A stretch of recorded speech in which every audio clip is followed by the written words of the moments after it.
Hey family, this is Connie again, Christian's mom, and we're going to do a tutorial on pinto beans, which is, to me,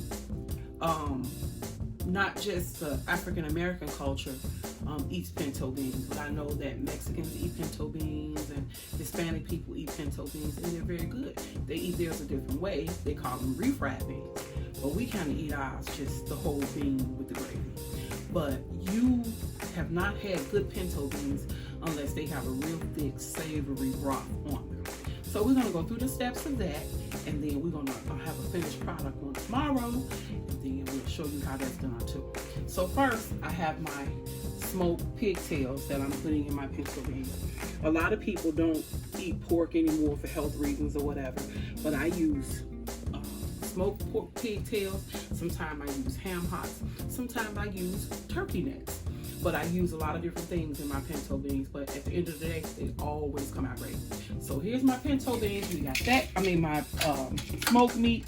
We got that going in the crock pot and let that cook all night to save me some time. And then tomorrow, now we're gonna take our pinto beans. A lot of people don't do this, but I do this because my mom did this and it works well for me. If you take your pinto beans and soak them in water overnight, it helps to cut down the time that you have to cook them, because the pinto beans going in the water makes the pinto beans swell. When they swell, they're easier to cook. So we take the pinto beans, see that? We pour them in the water.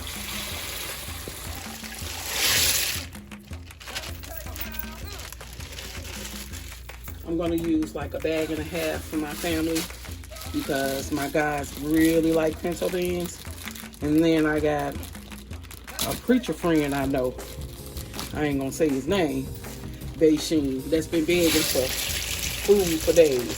So we got a bag and a half of pinto beans, and we're gonna put them in water. We're gonna fill the bowl up.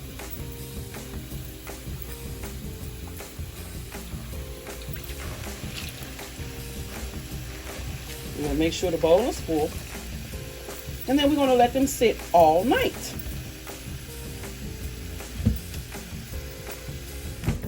There we go.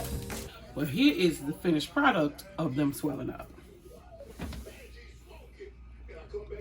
The pot was full of water last night, and now the water has evaporated and the beans have drank all the water up.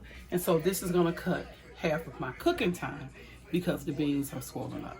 So I'll get back to you as we finish the process of making the pinto beans.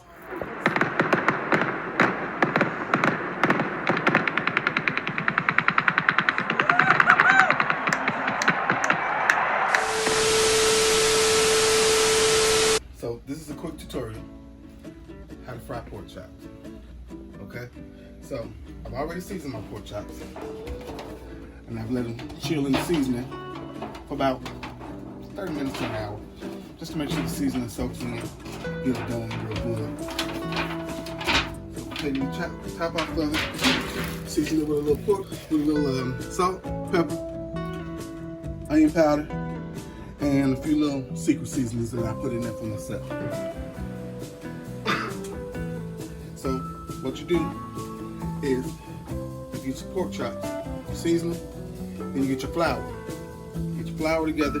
You always season your flour. Anytime you're cooking meats, you take every opportunity you can to season. So what I like to do is, the type of pork chops that I buy is I buy the pork chops with the rind on them. As you can see, they have a little skin here, which will give it a little crunchy at the end. So what I usually do is I take my pork chops and I put them in my seasoned flour. Close the bag up, give them a little shake.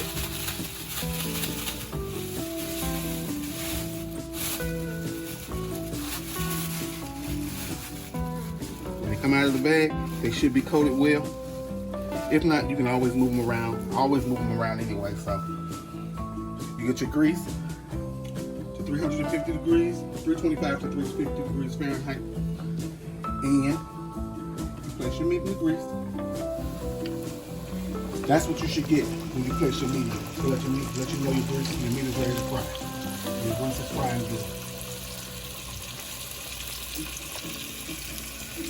And you put maybe 3 to 4 pieces in at a time. You don't want to overcrowd the grease. You don't want the grease temperature to be dropping while you're cooking, because that's just aggravating. Then you have to wait for it to come back up to temperature. And like I said, you put your meat in, maybe 3, depends on the size of your skillet. Put 3, I put 4, just to even everything out. And because I like even numbers. Just me. And then you let your meat fry.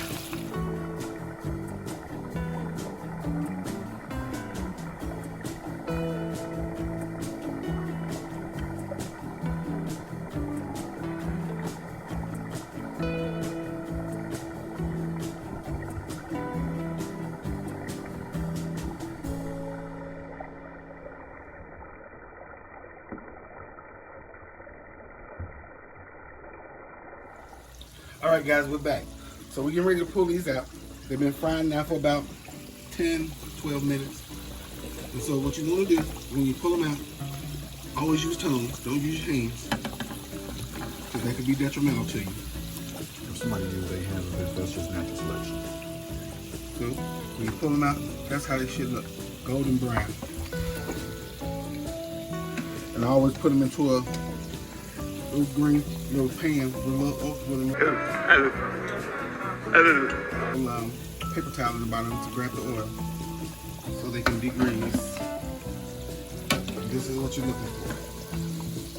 You want to have a little crust, and if you can see the skin that's on there, it's even crispier now. It's a crispy piece of skin. You hear that? It's crispy.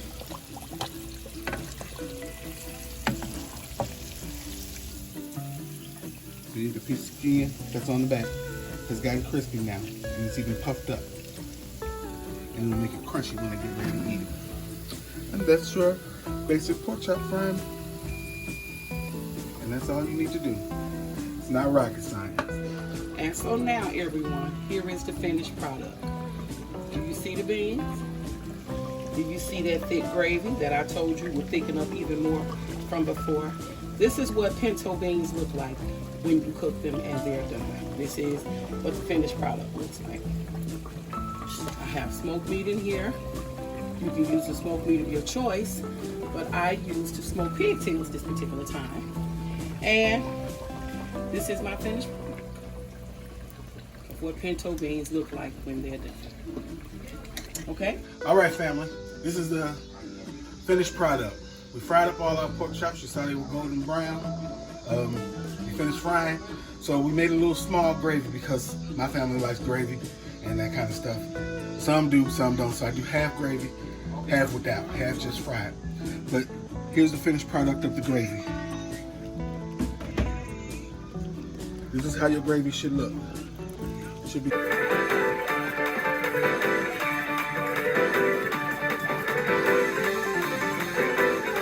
smooth, have a little thick texture, and your meat should be good and tender.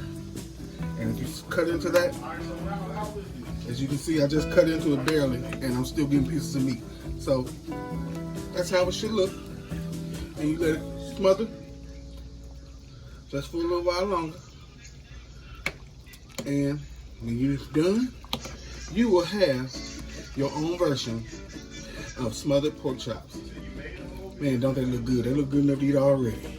Yeah.